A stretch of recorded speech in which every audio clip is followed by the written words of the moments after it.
Hey guys, welcome to Off the Cuff. This is the show where we ask the questions that you have, burning questions, and our guests have no idea what's coming. So they're answering completely off the cuff, and my job is to try to catch you off guard as much as possible. True. We talked about why we do off the cuff is because you get a really quick and oftentimes not raw answer to a question, and that I think it's a great opportunity. My guest is again Pastor Dad. Just call him Dad right now, or Padre as I usually call him around the house. Yeah. And we're diving into several questions you've had about spiritual issues. So we'll jump right in. Okay. How do I find my purpose in the church? Okay, good question. If you're looking for it, I think one of the best ways to do is to look in different areas and just experiment. I mean, and sometimes I think the idea is everyone's looking for the perfect thing. Find something you enjoy doing and do that. And it doesn't always mean that's going to be where you wind up. Yeah. But the key thing is get started. There's a phrase that says it's hard to steer a bicycle that's not moving. Yeah. And so you just try, so just get going. And what you'll find is in the movement of it, you do it with a good heart, you do it with a good attitude, you'll find it. Because you'll be doing this and you'll see something else and you'll think, I could really do that. I started telling sixth grade boys to be quiet. No, actually, I'm sorry, I started as an usher. And so I was an usher for a while, and when I came back from Bible school, I started working with the sixth graders. And they asked me to go in there and kind of be police. Yeah. And so now here's the thing. Sometimes people are looking for this great big purpose. Right. I really could have balked at that. I'd been through college. I had a Bible school degree, a 2-year Bible school degree, of which I made great grades. And I thought, hey, surely you have an adult class. I'm 25 years old. Yeah. And so they said, Children's Church needs help. And I got in. And so I think the biggest thing is get in. Yeah, because I was going to ask my next question. What did your journey look like to finding purpose? Oh, journey, glad. Yeah, I know. You get $5 for using the word journey. I know. Every single time I have a jar, I have to put it in. All right. When I use journey. But what did it look like for you when you found your purpose? I mean, you kind of dived into that. It looks a lot like it's not glamorous. I mean, I started doing, and it's like the enemy. I've told this story. The enemy's like perched on my shoulder when I would leave every Sunday. It's like, oh, you got a great ministry, because I'm looking at the sixth grade boys going, hey, shh, hush. You know, Yeah. I'm going to take you outside and go, you need to calm down. And then my second job at Lakewood, third, usher, which I enjoyed. I enjoyed being an usher, working with Children's Church. Then my third job was I helped your mother, who started a special needs ministry. And she looked up one day, she had 8 kids in there. There was nobody. They had no announcements, no bulletin. This was before the internet, right after electricity. And so there was no announcements. And Joy just would go in that room and pray. And she looked up one day, she had 8 kids. She said, I need help. So I left helping that and sat under her ministry. She taught the class, and I held some of the kids who needed special attention. So that was my second one. Yeah. So you did. I mean, you worked. You doing- kind of went to doing where you were different needed. The youth was doing some things. I went in there to start helping the youth. Joy got some additional help. So I went in there and started helping the youth, and they asked me to. Somebody asked me to teach a class of college. It was a Bible study. It was a home Bible study. So that was the first time I got a chance to teach. Oh wow. So you really you're talking about just getting in. Just getting in. And start. Getting in. And listen, the guy who was the youth pastor at the time shut down my Bible class. He didn't like it. And I could tell he didn't like it, and I won't go into that story, so I stopped it. Yeah. And then he decided a few months later he was going to crank it back up again, and he came and found me. Because because when I could tell he wasn't happy with it, I said, I'll back out. So when he started it again, he said I knew I could trust Alan. So I did that for a while, and then they needed someone to take over the older singles group. And the youth pastor told, it was Lisa Comas, who was on the staff. He said, I've got the couple for you.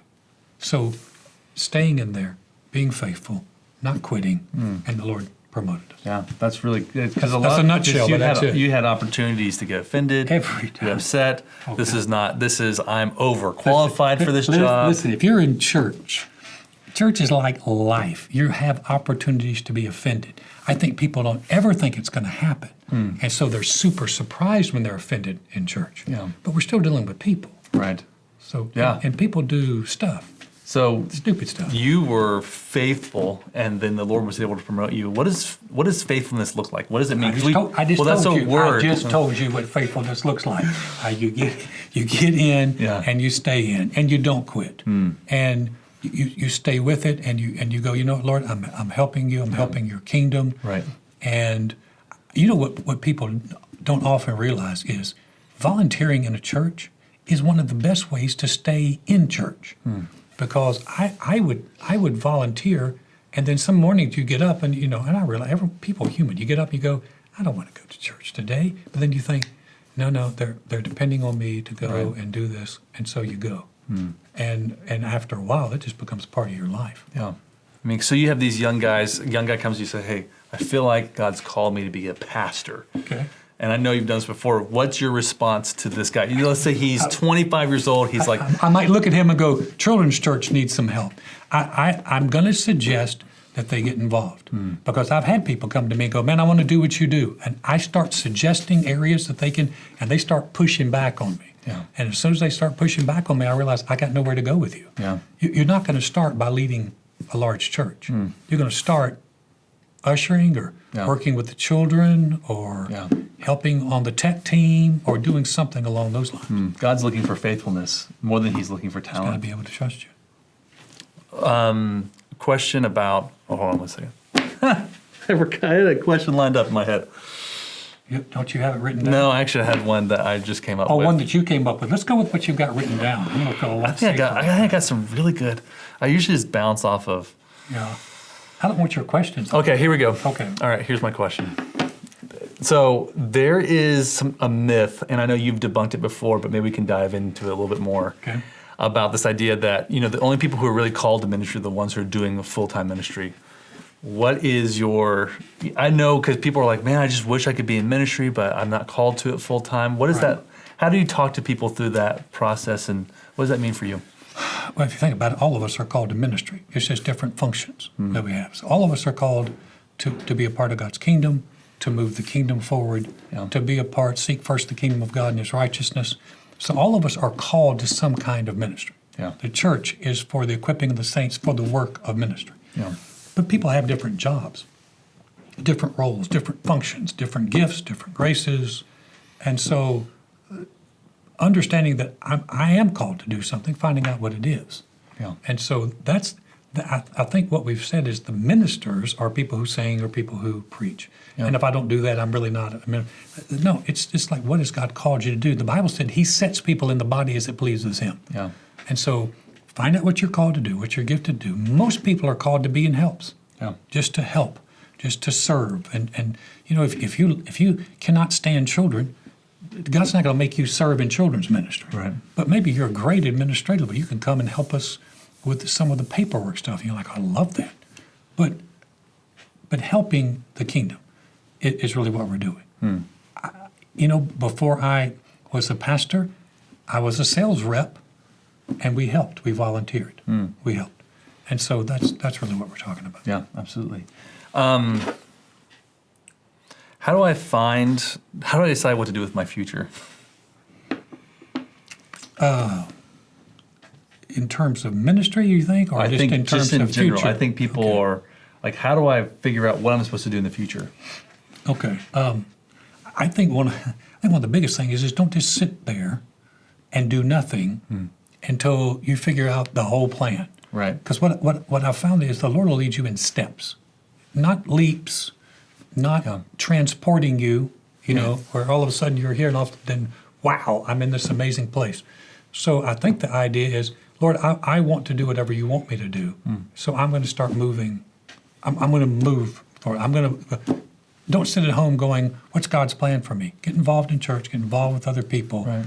Just even sometimes being involved with people who are leaders. They'll see things in your life that you don't see. Right. You can get good input. Yeah. And you won't, especially when you're younger, you really want good input. When you get older, you need seasoned input, but you want good input. You want people that see stuff and you can go, you're really good at this. Have you ever thought about this? You're talking this morning about how you felt like you were called to lead a church. You Yeah. went to North Carolina, but you did not seek wise counsel. Yeah. And what does that mix look like for, like, how would you say, That's a good question. like, how does that mix look like of, okay, I feel like I'm called to do this, the Lord's speaking to me here, Yeah. I need wise counsel. What's even the role of a pastor in those situations? I think the idea there is, and in a church our size, obviously I'm not going to know everybody. Right. But if you get involved, you're going to know some people in leadership. Right. And so you want people that when they come to you and go, hey, I really want to do this. It's good to have people who've gone, hey, why don't you talk with so-and-so? He did something like that. Or, hey, why, it sounds like you're about to jump and take a leap off the cliff here. Why don't we think about doing something along those lines? Yeah. So I think, one, wise counsel should really only confirm what you already have in your heart. Right. And so, but two, it can give you some wisdom. When I went to see Pastor Osteen after the church failed, and I went back, he said, Alan, why didn't you come see me? He said, I could have helped you. Yeah. He said, I probably would have tried to talk you out of it. And that's probably why I didn't go see him. Yeah. Because I didn't want to be talked out of it. Yeah. But listen, if it's God today, it'll be God tomorrow. If it's God today, then it should bear witness with other people as well. That's a really good point. Like, usually God doesn't just speak to one person and no one else around them. Yeah. I mean, other people can see that. Yeah.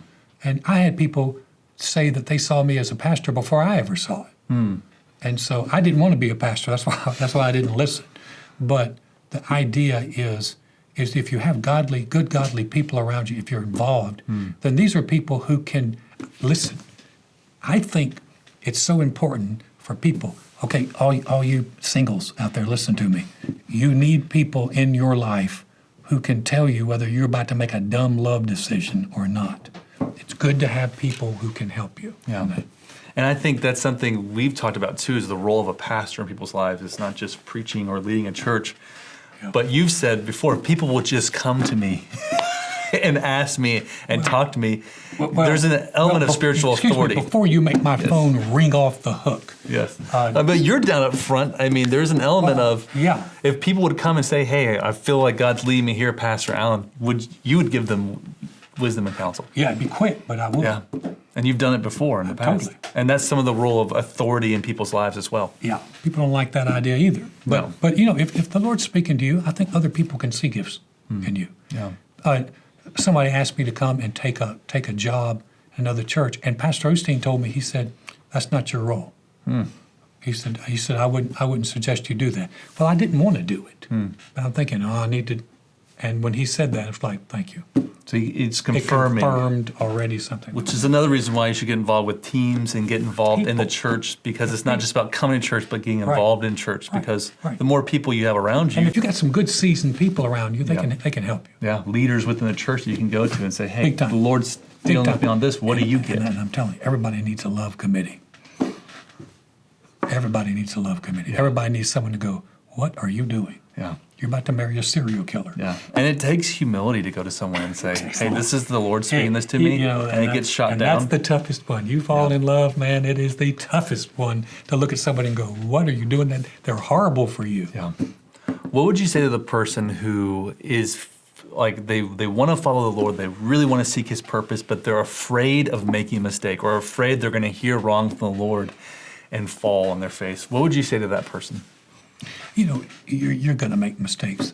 This is not an exact science, and you're going to make mistakes. I think the key is this: don't let a failure dictate your future. I need to write a book. That sounds like a book title, doesn't it? Yes. I think it's going to be a good one. Yes. Don't let a failure dictate your future. So if you never try anything, you're never going to do anything. So Right. you could sit there and never do anything, Yeah. and bat 1,000, but you're not doing anything. Right. As opposed to getting out there. I told this morning I made a mistake. Went to North Carolina, failed.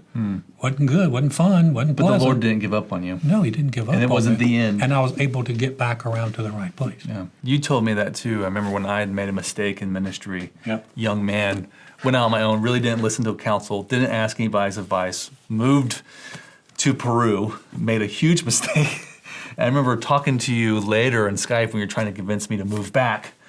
And you were like, look, like I was freaked out because I'm like, I've made a mistake. The Lord's done with me. And you're like, look, Matt, you're 28 years old. Like, chill out. Like the Lord is bigger than your mistake. That's good. And you know, I think I've heard you said rather pursue the Lord and try to do something and fall flat on my face than to do nothing. Never do it. Because you have a lot of people waiting around for God to do something. One, God's going to do this, or I'm just going to wait on the Lord, which I know we could get into that, like what does wait on the Lord actually mean?